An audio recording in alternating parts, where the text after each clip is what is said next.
4 PM news network में दोस्तों आपका स्वागत है। मैं हूं आपके साथ राशिद ज़हीर। भारतीय जनता पार्टी के प्रोपेगेंडे पर और मोदी मीडिया के चक्र जाल में इंडिया गठबंधन नहीं आया और उनके अरमानों पर, उनके ख्यालातों पर कुठाराघात हो गया। बिहार में छोटी सी घटना इंडिया गठबंधन में होती थी, नोएडा के अंदर हंगामा मच जाता था। बीजेपी का वो आदमी नोएडा के बागड़ बिल्लों को ये आदेश दे देता था कि इनके फजीते कर दीजिए पूरे देश में और बिहार में, बता दीजिए इनके अंदर किस तरह के फड्डे हैं। राहुल गांधी, तेजस्वी यादव, मुकेश सहनी सब बिखर गए, कड़ हो गए। मुझे एक अखबार याद आता है पुराने ज़माने का। एक पत्रकार बता रहे थे कि एक अखबार को छोड़ करके जब बिखरा गठबंधन या कुछ तो कहा कड़कड़ हो गया, तो कड़कड़ हो गया, ऐसा बता रहे थे। लेकिन दोस्तों बात यह है कि कांग्रेस का तरीक़ेकार कुछ अलग है। आप उम्मीद ये करते हैं राहुल गांधी कहाँ पर हैं, फ़ौरन आ जाएं। राहुल गांधी छोटे मोटे मामलों में नहीं बोला करते, ये कांग्रेस का तरीका है। उनके तरकश में ऐसे ऐसे तीर हैं, जब वो छोड़ते हैं प्रॉब्लम ख़त्म हो जाती है। जादूगर नाम का एक व्यक्ति है कांग्रेस के खेमे में, और वो जादूगर जो कहलाते हैं वो अशोक गहलोत कहलाते हैं।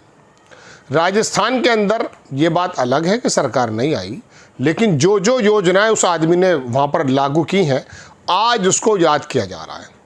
वो जो 5 लाख रुपए की बात करते हैं ना हम, कि 5 लाख रुपए का बीमा, उस व्यक्ति ने 25 लाख का बीमा कर दिया था, फ्री इलाज। और भी बहुत सारे काम हैं। चलिए खैर, मैं बिहार के बारे में तो बताऊंगा कि बिहार में जादूगर ने जाके क्या किया, लेकिन मेरे स्मरण में, मेरी याददाश्त में वो वाली बात आ गई जो मैं आपके सामने रख रहा हूँ। गुजरात के चुनाव थे, इस बार से पिछली बार के चुनाव, प्रभारी थे अशोक गहलोत। भारतीय जनता पार्टी, मोदी जी का क्षेत्र, मोदी जी का गृह राज्य, मोदी जी जहाँ से आते हैं, अपनी सरकार बचाना मुश्किल हो गया। सीटें 100 से नीचे 99 आ गई, मतलब बहुमत से दूर कर दिया लगभग। लेकिन दोस्तों बात यह है कि 15 सीटें वहाँ पर एनसीपी की आ गई थी। एनसीपी ने हरवा दी थी, 500 और 1500 के बीच में 14-15 कैंडिडेट हार गए थे। वो वहाँ एनसीपी और दुनिया भर के छोटे मोटे दल वहाँ खड़े हो गए थे। कांग्रेस को वहाँ जीत के करीब आते आते कांग्रेस पीछे चली गई। अशोक गहलोत वहाँ पे अगुवाई कर रहे थे, इसलिए जादूगर कहा जाता। मोदी जी के राज में, सेंटर में तो मोदी जी थे, और मोदी जी के राज्य में, मोदी जी की शहर गलियों में इस आदमी ने ये कर दिखाया। अब बिहार का रण सज चुका था। मुकेश सहनी इधर उधर चल रहे थे, राष्ट्रीय जनता दल कैंडिडेटों पर लड़ाई चल रही थी। सबसे पहले सवाल का जवाब दिया कि साहब इतना बड़ा गठबंधन है, 5-10 सीटों पर होता रहता है, फ्रेंडली फाइट, कोई दिक्कत नहीं, वो भी ख़त्म। और अब आकर के फार्मूला दे दिया मुख्यमंत्री। ये था टाइम घोषित करने का, नीतीश को, तेजस्वी को, और डिप्टी सीएम बता दिया मुकेश सहनी को। ये सीटें, मैं आपसे शुरू से कहता हूँ कि कांग्रेस के मद्देनजर अगर आप ये सोचते हैं कि उन्हें बिहार की सरकार चाहिए, ना ना ना ना ना ना, उस व्यक्ति का जिसको राहुल गांधी के नाम से आप पुकारते हैं, उसका विजन दूसरा है। वो कुछ और ही सोचता है। उसने चाहा था जला दूं मैं तेरी तस्वीरें, उसने लिखा था मिटा दूं मैं तेरी तहरीरें। उसने चाहा था जला दूं मैं तेरी तस्वीरें, उसने लिखा था मिटा दूं मैं तेरी तहरीरें। सोच ली मगर मैंने कुछ और ही तदबीरें, तेरे खताज में गंगा में बहा आया हूँ।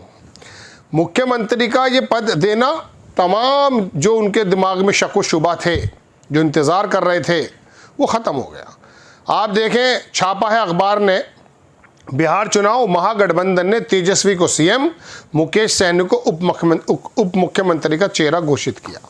मैं एक बात कहूँगा ज़रूर यहाँ मुकेश सहनी के बारे में, लेकिन पहले मैं फ़िलहाल आपको खबर पढ़कर सुना देता हूँ। 2-4 लाइन में ज़्यादा पढ़ता तो हूँ नहीं, आपको पता है। महागठबंधन ने बिहार के मुख्यमंत्री का चेहरा तेजस्वी यादव और उप मुख्यमंत्री का चेहरा वीआईपी प्रमुख मुकेश सहनी को घोषित किया। कांग्रेस नेता अशोक गहलोत ने पटना में आयोजित प्रेस कॉन्फ्रेंस में ये जानकारी दी। नेताओं ने एकजुट होकर बिहार में बदलाव और एनडीए सरकार को हटाने का आह्वान किया। वो जो लोग ये कह रहे थे कि वो जो टेम्पो बना हुआ छोड़ गया, दोबारा से टेम्पो बन गया, मैं शुरू से कह रहा हूँ ये घटनाएं, मैं 20 साल से, थोड़ा सा उम्र तो ज़्यादा नहीं है, तजुर्बा भी इतना नहीं है, लेकिन 20 बरस से चुनाव के बारे में देखता रहता हूँ कि है क्या, चुनाव कितनी जल्दी करवट बदलता है। मुकेश, अब वो जो है ना अब्बास मस्तान जो फिल्म बनाता रेस, वो भी फेल है इसके आगे, हर घंटे बाद बदल जाता है चुनाव मेरे नज़र के मुताबिक। तो बिहार में विपक्षी दलों के महागठबंधन राष्ट्रीय जनता दल यानी कि राजद प्रमुख तेजस्वी यादव को मुख्यमंत्री का चेहरा घोषित किया। ये जानकारी कांग्रेस नेता अशोक गहलोत ने गुरुवार यानी कि कल 23 नवंबर को होटल मोर्रे में आयोजित प्रेस कॉन्फ्रेंस में दे दी। महागठबंधन ने सभी नेताओं ने मुझ पर भरोसा किया, जताया, मैं उस पर खरा उतरूंगा। हम साथ मिलकर डबल इंजन वाली भ्रष्टाचारी सरकार को उखाड़ फेंकेंगे। हम सभी ने मिलकर प्रेस कॉन्फ्रेंस भी कर दी, लेकिन एनडीए में नीतीश कुमार जी के साथ अन्याय हो रहा है। बड़ी तकलीफ है नीतीश को लेकर, उन्हें मुख्यमंत्री का चेहरा भी घोषित नहीं किया जा रहा है।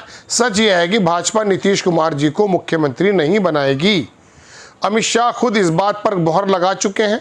विधायक दल की संख्या मुख्यमंत्री तय करेगी। सवाल यह है, हर बार तो मुख्यमंत्री का चेहरा घोषित किया जाता है, लेकिन इस बार ऐसी बात क्यों कही जा रही है? बड़ी बढ़िया बात। मुकेश सहनी उप मुख्यमंत्री भी लोग बात कर रहे हैं, सारी बात है दोस्तों। बात यह है, गहलोत ने जो बात कही वो सुनिए आप, बड़ी इंपॉर्टेंट बात है। कांग्रेस नेता अशोक गहलोत ने कहा कि देश और राज्य की स्थिति देखकर चिंतित होना स्वाभाविक है। बहुत अच्छी बात, वाकई आप चिंतित हैं। चलिए, लंबा समय निकलता जा रहा है, मैं असल बात पर आ रहा हूँ। दरअसल दोस्तों, अब गेंद जो है बीजेपी के पाले में डाल दी, अमित शाह को कश्मकश में डाल दिया अशोक गहलोत के एक बार ने। हमने तो कर दिया घोषित, आप तो हर बार करते हो, क्यों नहीं? अब नीतीश को वो घोषित नहीं कर रहे हैं। अब नीतीश को घोषित करने का दबाव आ जाएगा, और अगर नहीं किया तो अमित शाह अपने ही जाल में फंस जाएंगे, अशोक गहलोत के एक चाल में। दरअसल खबर का लुब्बो लुआब ये था जो मैं आपको बताना चाहता था। अशोक गहलोत को जादूगर इसलिए कहा जाता कि एक ही चाल में, एक ही दाव में चित हो गए Amit Shah. Now you have to appoint as a CM Nitish Kumar और you will face the great loss in Bihar. Defeat आपको देखनी पड़ेगी, क्योंकि बिहार का वो व्यक्ति जो नीतीश कुमार के कब्जे में है। महिलाओं को तो कल झटक लिया तेजस्वी यादव ने, जीविका दीदियों को बता करके सरकारी नौकरी मिलेगी।